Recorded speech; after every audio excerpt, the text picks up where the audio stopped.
गुरुजी राधे राधे। जी राधे राधे। गुरुजी मैं अब से 15 दिन पहले आपके पास आई थी, वहाँ मुलाकात हुई थी जिसमें मैंने जो है आपको एक पत्र लिखा था। गुरुजी मैं इतनी परेशान हो चुकी हूँ। किससे किससे परेशान हैं आप? रोइए मत, बताइए क्या परेशानी है आपकी, हमें बताइए। गुरुजी रोज सुबह उठती हूँ, एक समस्या मेरे सामने खड़ी होती है। कौन सी बताइए। मेरी माता जी। राधे राधे। जी मैया, क्या हुआ? ये बच्ची क्यों रो रही हैं? बच्ची हमारी बहुत परेशान है, हम भी बहुत परेशान हैं। क्यों? बेटी की शादी हमने 2016 में की थी, उसको लेके 2 महीने भी बेटी मेरी भाने नहीं पाई।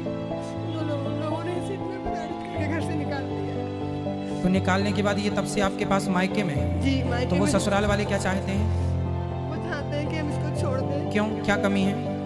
पता नहीं, बिहारी जी जाने क्या कमी है, हमारी निगाह में तो कोई कमी है। तो वो क्या कहते हैं? कुछ तो कहते हो। सामने बात ही करने को तैयार नहीं है। आज गुरुजी भी बहुत इनसे बात करो।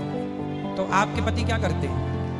गुरुजी जब मैं वहाँ थी तो जो है मोटर पार्ट्स का बिजनेस करते हैं। आज की तारीख में वो जिंदा है या मर गए मुझे ये भी नहीं पता है। ससुराल में से जो कोर्ट में तारीखें वगैरह पड़ती हैं तो उसमें से फादर इन लॉ आते हैं और कोई नहीं आता। तो वो आपको क्यों नहीं पसंद कर रहे हैं, क्यों नहीं रख रहे हैं? आपकी तरफ से कोई गलती हुई या उनकी तरफ से? गुरुजी मेरी नज़र में मेरी कोई गलती नहीं है। मैंने मतलब हर उनकी बात को, यहाँ तक कि उन्होंने कहा आप अपने माता पिता से संबंध तोड़ दो, मैंने उन लोगों के लिए वो भी कर दिया। फिर लेकिन गुरुजी बोलो उन लोगों ने उसके बाद भी मुझे घर से निकाल दिया। तो आपको जब निकाल दिया तो क्यों निकल आए घर से? बोलिए घर हमारा, हम शादी करके आए हैं। शादी हुई थी आपकी विधिवत, दोनों की राजी मर्जी से। जी।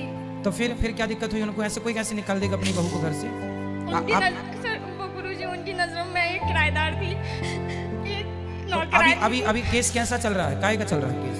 गुरुजी वही जो आजकल के वकील लोग बताते हैं वही सारा खर्चे को लेके। और तो क्या तलाक डिवोर्स का चल रहा है? गुरुजी मैं ना, तो डिवोर्स वो चाह रहे हैं क्या? गुरुजी वो लोग चाहते हैं, मुझे ऐसा लगता है, पर गुरुजी मैं नहीं चाहती। तो आप उनको फोन लगाओ। आपके पति का नंबर है आपके पास? गुरुजी नंबर बदल दिए सब लोगों ने अपना। तो आप कितने दिन से अपनी माँ के पास हैं? गुरुजी आज 6-7 साल हो गई है। तो आप क्यों इतने साल से आप घर जाने की कोशिश क्यों नहीं की? गुरुजी एक बार गई थी, एक FIR हो गई मेरे खिलाफ। जब आप गई तो FIR करा दी? जी। क्यों? कि मेरे घर में जो घुस के मार पिटाई करी है। अच्छा। मैं और मेरी मम्मी गए थे वहाँ पे। तो आपको अकेले जाना है और अपने घर में रहना है, वो आपका घर है। गुरुजी वो लोग नहीं घुसने देते हैं। फिर आप बताओ क्या समाधान है? गुरुजी बस आशीर्वाद दे दीजिए। आशीर्वाद है। बच्चे हैं आपके? शादी अभी कितनी उम्र है आपकी? मेरी गुरुजी 28 साल। चलिए उनसे कोई बातचीत यदि हो तो फिर हम बात कर लें। बात करके समझाया जा सकता है। देखो रिश्ते गलतफहमी से टूट जाते हैं। वो क्यों गलतफहमी में है, वो क्यों तोड़ना चाहते हैं रिश्ते? कुछ जानकारी है कि वो क्यों तोड़ना चाहते हैं? गुरुजी मेरी मतलब एक जगह से मुझे सुनने में आया उन्होंने दूसरी शादी भी कर ली है। तो फिर आप तो केस कर सकते हैं उन पर कि भाई शादी तलाक हुआ नहीं, डिवोर्स हुआ नहीं, आपने केस शादी कैसे कर ली? गुरुजी मेरे पास प्रूफ नहीं है इस बात का। प्रूफ नहीं है? Court proof. कहाँ रहते हैं आप लोग? आप मतलब ससुराल कहाँ है आपकी? ससुराल भी बरेली में गुरुजी, मैं भी बरेली में हूँ। तो बरेली से बरेली वो तो पता चल जाता है, अड़ोसी पड़ोसी सबसे बड़े संवाददाता होते हैं।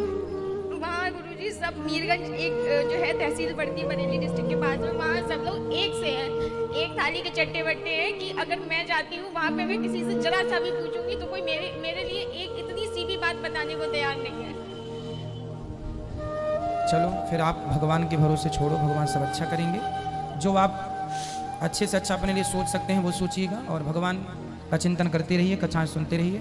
जो भगवान करेंगे अच्छा करेंगे, पर उनको ऐसा आपके साथ नहीं करना चाहिए। यदि शादी कर ली है तो आपको इंक्वायरी करना चाहिए और आपको कंप्लेंट करना चाहिए। गुरुजी मैं PCCA की तैयारी कर रही हूँ, आशीर्वाद दे दीजिए। बिल्कुल, आपको भगवान सफल जरूर बनाएंगे। ईश्वर हमेशा हर जगह हर बार अन्याय नहीं होने देते, कभी न कभी अपने भक्तों के साथ न्याय जरूर करते हैं। देर लगती है थोड़ा सा, पर ईश्वर भक्तों के साथ गलत नहीं होने देंगे। गुरुजी एक प्रार्थना है, जितना आप बूढ़ी माताओं के बारे में बोलते हैं थोड़ा सा बहुओं के बारे में बोले। बहुओं के बारे में कैसा? जैसे बहुएं, जो कुछ बहुएं ऐसी हैं जो बूढ़ी माताओं को घर से निकाल देती हैं, तो कुछ माताएं ऐसी हैं जो बहुओं को घर से निकाल देती हैं, जैसे कि मैं। आज की कथा में हमने ये बात बोली, शायद आज की कथा में बोली है कि सासों को भी बहुओं के साथ मिलजुल के, बहुत अच्छा आज की कथा में हमने बोला।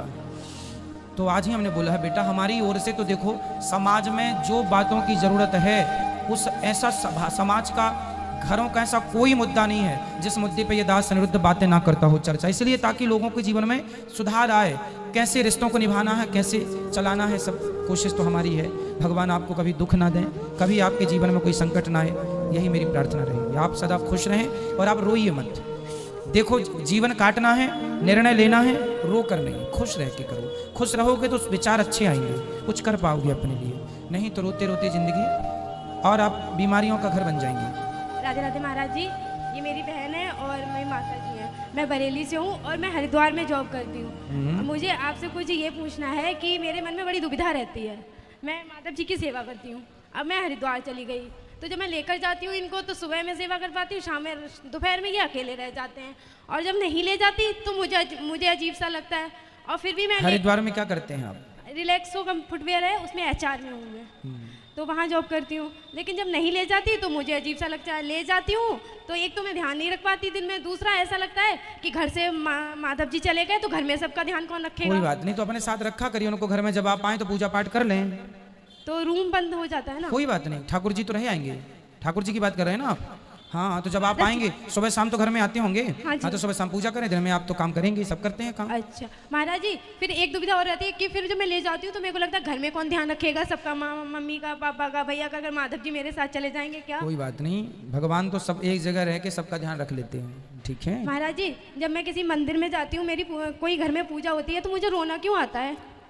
अच्छा है, रोने के बहुत सारे कारण हैं, पर भगवान से प्रेम हो, भगवान के लिए हम रोएं प्रेम से तो वो रोना सार्थक बहुत है। रोना आता है। ठीक है, भगवान के लिए रोना अच्छी बात है। राधे राधे महाराज। खुश रहिए। जिनका